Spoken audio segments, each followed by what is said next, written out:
بسم اللہ الرحمن الرحیم۔ السلام علیکم ورحمۃ اللہ وبرکاتہ۔ آج ہمارا خلافت راشدہ کا تیسرا لیکچر ہے، جس میں ہم حضرت عثمان رضی اللہ تعالیٰ عنہ کے متعلق پڑھیں گے۔ لیکچر کو شروع کرتے ہیں۔ حضرت عثمان رضی اللہ تعالیٰ عنہ کے والد کا نام عفان تھا، آپ کی والدہ کا نام عروہ تھا، اور آپ کے القاب ذو النورین، جامع القرآن اور کاتب وحی تھے۔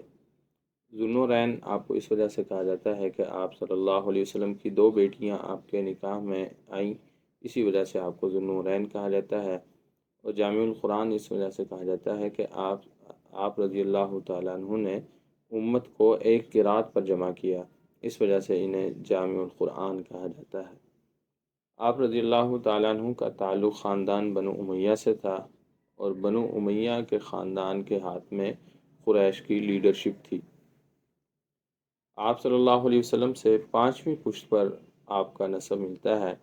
مسلمانوں نے پہلی ہجرت حبشہ آپ رضی اللہ تعالیٰ عنہ کی قیادت میں کی، اور مواخات مدینہ میں آپ حضرت اوس بن ثابت کے دینی بھائی بنے۔ مدینہ میں روما نامی ایک کنواں تھا، جسے آپ نے ایک یہودی سے 20,000 درہم میں خرید کر وقف کیا۔ غزوہ بدر میں زوجہ حضرت رقیہ، جو آپ صلی اللہ علیہ وسلم کی بیٹی تھی، ان کی بیماری کی وجہ سے شرکت نہیں کی، لیکن آپ صلی اللہ علیہ وسلم نے ان کو غزوہ بدر میں شریک سمجھا اور انہیں مال غنیمت میں حصہ دیا۔ بیعت رضوان حضرت عثمان رضی اللہ تعالیٰ عنہ کے قتل کا بدلہ لینے کے لیے ہوئی، جو کہ بعد میں افواہ نکلی۔ دراصل حضرت عثمان جو ہے وہ قتل نہیں کیے گئے۔ غزوہ ذات الرقاع میں حضرت عثمان کو آپ صلی اللہ علیہ وسلم نے مدینہ کا انتظام دیا۔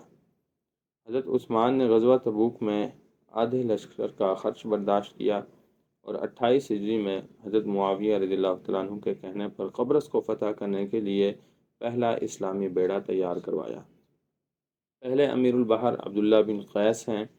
28 ہجری میں ہی مسجد نبوی کی توسیع کروائی۔ حضرت حذیفہ بن یمان ایک صحابی ہیں، ان کے کہنے پر قرآن پاک کو حضرت عثمان نے قریش کے لہجے میں جمع کروایا، اسی لیے آپ کو جامع القرآن کہا جاتا ہے۔ آپ رضی اللہ تعالیٰ عنہ قرآن کے پہلے حافظ تھے، اور آپ ہی نے قرآن کو 30 پاروں میں تقسیم کیا، اور آپ روزانہ ایک قرآن پاک مکمل پڑھتے تھے۔ آرمینیا اور آذربائیجان، یہ دونوں علاقے حضرت عثمان رضی اللہ تعالیٰ عنہ کے دور میں فتح ہوئے۔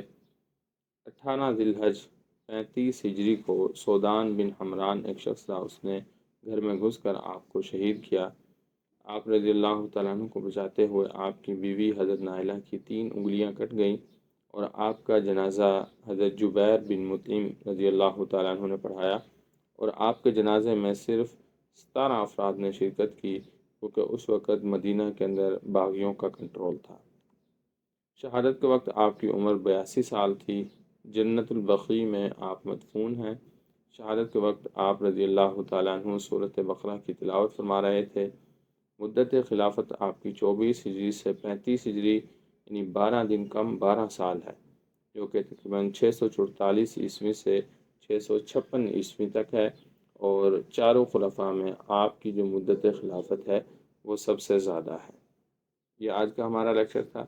اس سے پہلے کا لیکچر اگر آپ نے نہیں سنے، یہ اسکرین پر آپ کے پلے لسٹ نظر آ رہی ہے، آپ یہاں سے ان کو سن سکتے ہیں۔ اگلے لیکچر تک کے لیے اللہ حافظ۔